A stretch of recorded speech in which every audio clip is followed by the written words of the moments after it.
Hello everyone and good morning. Welcome to the OneClass channel. My name is Fajori Rome and I'm an Honors Bachelor of Science graduate currently working towards medical school. Today I'll be going over some commonly asked chemistry questions and I'll be doing my best to cover them, and these will be both at the high school and college levels. If you have any homework help, or you want to go over some tutoring, or you want to go over and further clarify some of the topics we covered today, please don't hesitate to click on the link in the description below. That way we can further assist you with our wonderful professional tutors that we have here. With that being said, let's get ready to start with the first question for today.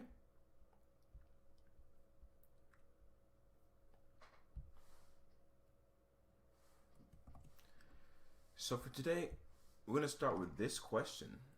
What is the electron pair geometry and shape of the molecule CH2O?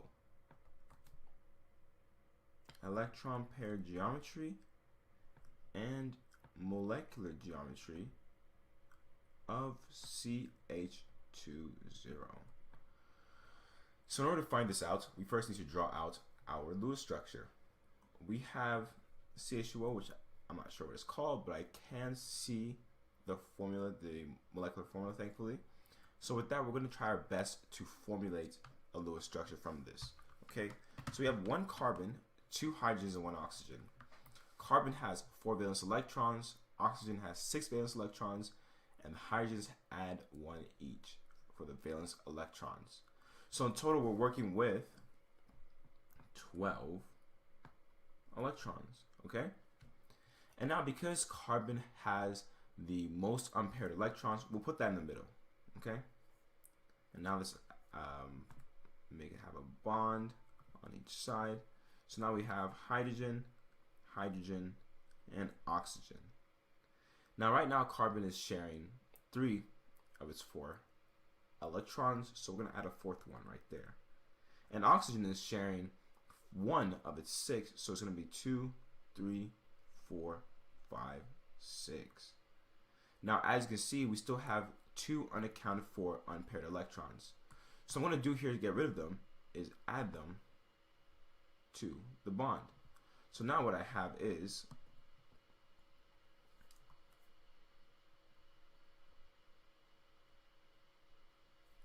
this. Okay? This is currently what I have for the Lewis structure, and then we're just going to add the electrons. And as you can see here, not only should we have 12 electrons, but at the same time, we should also have a formal charge of 0 for everything.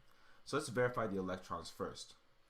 Carbon, okay, has as its, the electrons, not the formal charge. We have 4 bonds, so that's 8 electrons so far. And then oxygen has 2 lone pairs, that's 4 more electrons. So that's 9, 10, 11, 12. So the electrons are a check, okay? And now, let's see about the formal charges. Hydrogen, its formal charge of 0 is when it has just 1 bond. So we're good. Carbon's formal charge of 0 is when it looks like that, 4 bonds. And that is what it has. The double bond does count as 2 bonds. And now for oxygen, for it to have a formal charge of 0,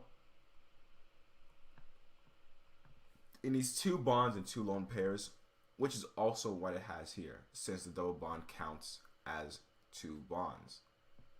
Now here they're asking for the electron pair geometry and the molecular geometry of this molecule, okay?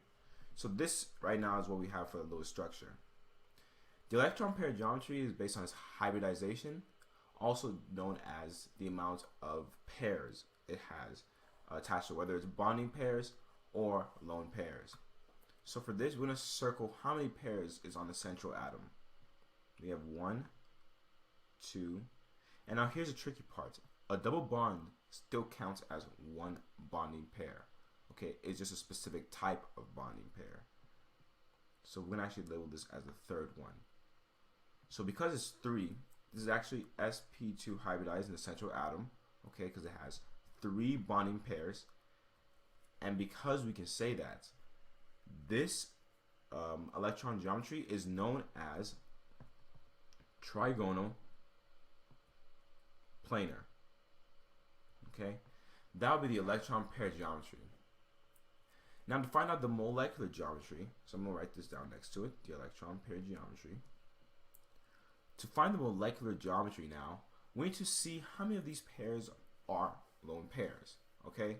And luckily for us in this case, there are no lone pairs. So we can actually say that the molecular geometry, because it's just 3 bonding pairs and 0 lone pairs, so that it has distribution of 3, 0, the molecular geometry stays the same as the electron geometry actually. This is also known as trigonal planar. And what does this mean in regards to the shape of the molecule?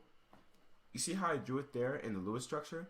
That is close to what it would actually be when it's just floating around in the environment. If whether it's liquid or solid, the molecules will actually take the shape of trigonal planar to where every atom from the carbon is around 120 degrees apart. That is what it means to be trigonal planar, and it's planar because it's all on the same plane. This would be flat pressed against the plane. Okay, so that would be the electron pair geometry and the molecular geometry of CH2O. So let's see what they have here. Yep, that's what we got for the Lewis structure, and it is trigonal planar for the electron pair geometry and the molecular geometry. So this is correct.